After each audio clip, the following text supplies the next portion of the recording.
नमस्कार साथीहरू, खरिदारको प्रथम पत्रको परीक्षा हुन अब 8 दिन मात्रै बाँकी रहेको छ र आज हामी त्यही परीक्षामा सोधिने अत्यन्त महत्त्वपूर्ण प्रश्नहरू ल्याएका छौँ। भिडियो अन्तिमसम्म हेरिदिनुहोला र प्रश्नतर्फ लगाम अब। प्रश्न नम्बर 1 मा रहेको छ, पृथ्वीको भूमध्य रेखीय व्यास र ध्रुवीय व्यासबीच कति दूरीको फरक रहेको छ? अप्सन ए मा रहेको छ 37 किलोमिटर, अप्सन बी मा 42 किलोमिटर, अप्सन सी मा 47 किलोमिटर, अप्सन डी मा 52 किलोमिटर। यसको सही उत्तर हो अप्सन बी 42 किलोमिटर रहेको छ। पृथ्वीको भूमध्य रेखीय व्यास र ध्रुवीय व्यासबीच 42 किलोमिटर दूरीको फरक रहेको छ। प्रश्न नम्बर 2 मा रहेको छ, तलका मध्ये सबैभन्दा बढी उचाइमा रहेको राष्ट्रिय निकुञ्ज कुन हो? अप्सनहरूमा रहेको छ रारा राष्ट्रिय निकुञ्ज, सेफोक्सुन्डो राष्ट्रिय निकुञ्ज, अप्सन सी मा खप्टड राष्ट्रिय निकुञ्ज, अप्सन डी मा सगरमाथा राष्ट्रिय निकुञ्ज। यसको सही उत्तर हो अप्सन डी सगरमाथा राष्ट्रिय निकुञ्ज। प्रश्न नम्बर 3 मा रहेको छ, याला भन्ज्याङ कुन जिल्लामा पर्छ?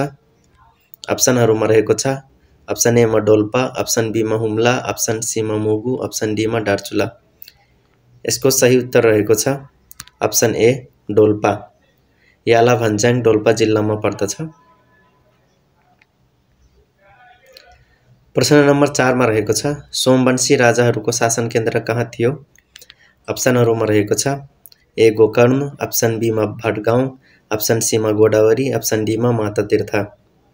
यसको सही उत्तर रहेको छ अप्सन सी गोदावरी र अप्सन ए मा रहेको छ गोकर्ण। गोकर्णमा चाहिँ किरात वंशको शासन केन्द्र रहेको थियो र अप्सन बी मा भटगाउँ। अप्सन बी मा भटगाउँ चाहिँ मल्लकालको शासन केन्द्र रहेको थियो र अप्सन डी मा चाहिँ मातातीर्थ। मातातीर्थ चाहिँ गोपाल वंशको शासन केन्द्र रहेको थियो। प्रश्न नम्बर 5 मा रहेको छ, तलका मध्ये कुन पर्वलाई राजाले घटाएको पर्व मानिन्छ?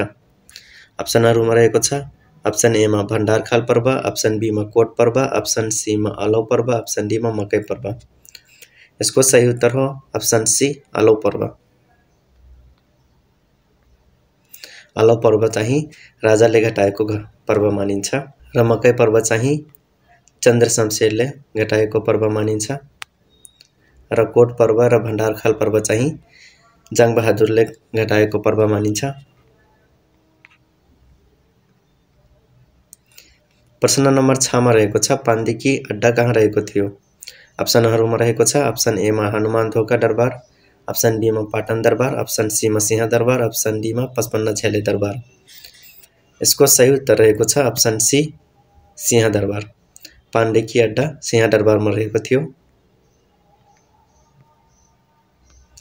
प्रश्न नम्बर 7 मा रहेको छ, किराती राजा यलम्बरको शैली कुन जिल्लामा रहेको छ? अप्सनहरूमा रहेको छ भोजपुर, अप्सन बी मा सङ्खुवासभा, अप्सन सी मा टाप्लेजुङ, अप्सन डी मा तेह्रथुम। यसको सही उत्तर हो अप्सन बी सङ्खुवासभा। किराती राजा यलम्बरको शालिग सङ्खुवासभा जिल्लामा रहेको छ।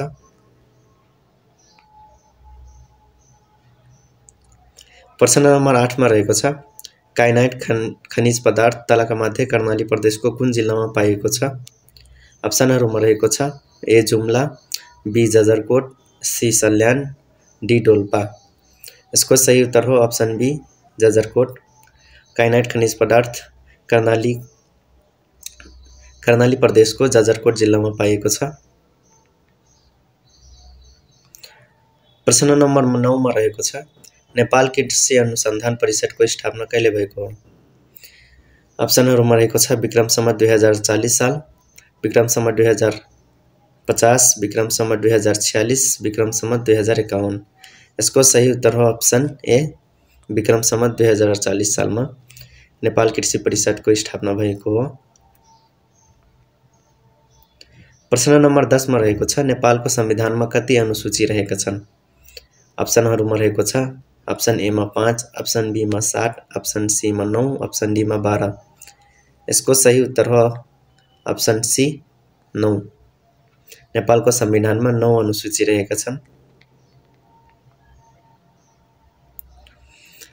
प्रश्न नम्बर 11 मा रहेको छ, कर्णाली प्रदेशमा स्थानीय तहको कुल सङ्ख्या कति रहेको छ? अप्सनहरुमा रहेको छ 79 वटा, अप्सन बी मा 69 वटा, अप्सन सी मा 89 वटा, अप्सन डी मा 72 वटा। यसको सही उत्तर हो अप्सन ए 79 वटा। कर्णाली प्रदेशमा स्थानीय तहको कुल संख्या 79 वटा रहेको छ। प्रश्न नम्बर 12 मा रहेको छ सक्रिय जनसंख्या भनेर कुन उमेर समूहको जनसंख्यालाई चिनिन्छ? अप्सनहरुमा रहेको छ 15 देखि 59 वर्ष, अप्सन बी मा 15 देखि 50 वर्ष, अप्सन सी मा 19 देखि 49 वर्ष, अप्सन डी मा 25 देखि 30 वर्ष। यसको सही उत्तर रहेको छ अप्सन ए 15 देखि 59 वर्ष। सक्रिय जनसंख्या भनेर 15 देखि 59 उमेर समूहको जनसंख्यालाई चिनिन्छ र नेपालमा 15 देखि 59 वर्षको उमेर समूहको प्रतिशत चाहिँ 61.96% रहेको छ। प्रश्न नम्बर 13 मा रहेको छ जैविक विविधता शब्द कुन दशकबाट प्रयोगमा आएको थियो? अप्सनहरुमा रहेको छ सन् 1970, अप्सन बी मा सन् 1960, अप्सन सी मा सन् 1980 र अप्सन डी मा सन् 1990। यसको सही उत्तर हो अप्सन सी जैविक विविधता शब्द 1980 दशकबाट प्रयोगमा आएको थियो। प्रश्न नम्बर 14 मा रहेको छ बिमस्टेकको सचिवालय कहाँ रहेको छ? अप्सनहरुमा रहेको छ अप्सन ए मा थाइल्यान्डको ब्याङ्कक, अप्सन बी मा बंगलादेशको ढाका, अप्सन सी मा भारतको दिल्ली र अप्सन डी मा भुटानको थिम्पू। यसको सही उत्तर रहेको छ अप्सन बी बंगलादेशको ढाका। बिमस्टेकको सचिवालय बंगलादेशको ढाकामा रहेको छ। प्रश्न नम्बर 15 मा रहेको छ युएनको अंग अन्तर्राष्ट्रिय न्यायालय कुन देशमा रहेको छ? अप्सनहरुमा रहेको छ option A Finland, option B Ireland, option C Netherland, option D Iceland. यसको सही उत्तर हो option C Netherland.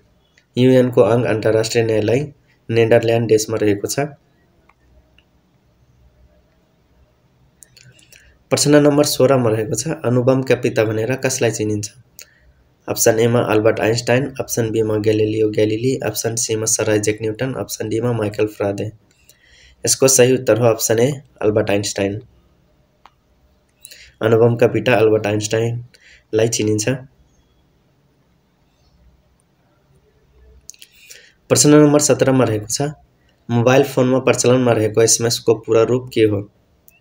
Option A मा रहेको छ simple message service, option B small message service, option C short message service र option D secret message service. यसको सही उत्तर रहेको छ option C short message service. Mobile फोनमा प्रचलनमा रहेको एसएमएस को पूरा रूप शॉर्ट मेसेज सर्भिस हो। प्रश्न नम्बर 18 मा रहेको छ नेपालमा डिजिटल भिसा प्रणालीको सुरुवात कहिलेदेखि भएको हो? अप्सन ए मा रहेको छ विक्रम सम्वत 2077 साल असार 14 गते, अप्सन बी मा रहेको छ विक्रम सम्वत 2077 पौष 14 गते, अप्सन सी मा विक्रम सम्वत 2078 असार 14 गते, अप्सन डी मा विक्रम सम्वत 2078 पौष 14 गते। यसको सही उत्तर रहेको छ अप्सन सी विक्रम सम्वत 2078 साल असार 14 गते नेपालमा डिजिटल भिसा प्रणालीको सुरुवात भएको थियो। प्रश्न नम्बर 19 मा रहेको छ छानाको घर भए जस्तै मिल्ने जोडक कुन हुन्छ? अप्सन ए मा रहेको छ पाठशाला प्रधान ढापक, अप्सन बी मा बिर्को बोतल, अप्सन सी मा मन्दिरको गजुर र अप्सन डी मा झ्यालको पर्दा। यसको सही उत्तर रहेको छ अप्सन बी बिर्कोको बोतल। छानाको घर भए जस्तै मिल्ने जोडा चाहिँ तलको बिर्को र बोतल रहेको छ। प्रश्न नम्बर 20 राजाको अन्तिम प्रश्न तलका शब्दहरूमध्ये अन्यभन्दा फरक कुन छ छान्नुहोस्।